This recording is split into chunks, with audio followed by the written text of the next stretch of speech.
Hello everyone, আজকে আমি বানাবো চিংড়ি মাছের ঝাল। তার জন্য আমাদের লাগবে চিংড়ি মাছ, টমেটো কুচি, ধনেপাতা কুচি, সর্ষে বাটা, আদা জিরে বাটা, পেঁয়াজ কুচি, কাঁচা লঙ্কা চেরা আর মশলা। প্রথমে আমরা মাছটিকে ভালোভাবে ধুয়ে নিয়ে তাতে নুন আর লঙ্কার গুঁড়ো, হলুদ গুঁড়ো দিয়ে ভালো করে ম্যারিনেট করে নেব। তারপর কড়াইয়ে সামান্য পরিমাণ তেল দিয়ে মাছগুলিকে আমরা ভেজে নেব। মাছগুলি যখন লাল লাল হয়ে ভাজা হয়ে যাবে তখন আমরা একটি পাত্রে মাছগুলিকে তুলে নেব। তারপরে সেই তেলের মধ্যে পেঁয়াজ কুচি, টমেটো কুচি আর টমেটো কুচি দেওয়ার সময় সামান্য পরিমাণ লবণ দিয়ে নেব, যাতে টমেটোটা ভালোভাবে সেদ্ধ হয়ে যায়। টমেটোটা সেদ্ধ হয়ে যাওয়ার পরে আমরা সেখানে দিয়ে দেবো আগে থেকে রেডি করে রাখা আদা জিরে বাটাটা। তারপর খানিকক্ষণ মশলাটাকে কষিয়ে নিতে হবে। তারপর একটি পাত্রে আমরা একটা মশলা তৈরি করে নেব, যেখানে দেব হলুদ গুঁড়ো, লঙ্কার গুঁড়ো, নুন, জিরে আর সামান্য চিনি দিয়ে ভালো করে জল দিয়ে মিক্স করে নিতে হবে।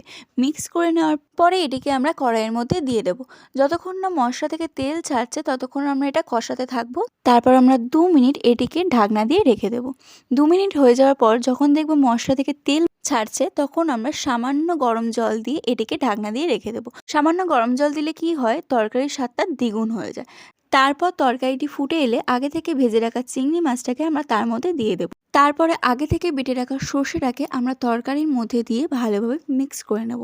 এটিকে ভালোভাবে মিক্স করে নেওয়ার পরে আমরা তাতে দিয়ে দেব ধনেপাতা কুচি। আমার পরিমাণ মতো আমি ধনেপাতা কুচি দিয়েছি। শেষে সামান্য পরিমাণের আমরা এখানে গরম মশলা দিয়ে এটিকে আঁচ বন্ধ করে কিছুক্ষণের জন্য ঢাকা দিয়ে রাখবো। তারপর একটি পাত্রে আমরা তরকারিটিকে ঢেলে নেব। তারপর আমরা এখানে সামান্য ধনেপাতা কুচি, চেরা কাঁচা লঙ্কা দিয়ে সাজিয়ে নেব। আপনারা বাড়িতে এটা অবশ্যই ট্রাই করবেন, আপনাদেরও আশা করি খুব ভালো লাগবে। এরকম আরও রান্নার ভিডিও পেতে চ্যানেলটিকে সাবস্ক্রাইব করে রাখুন।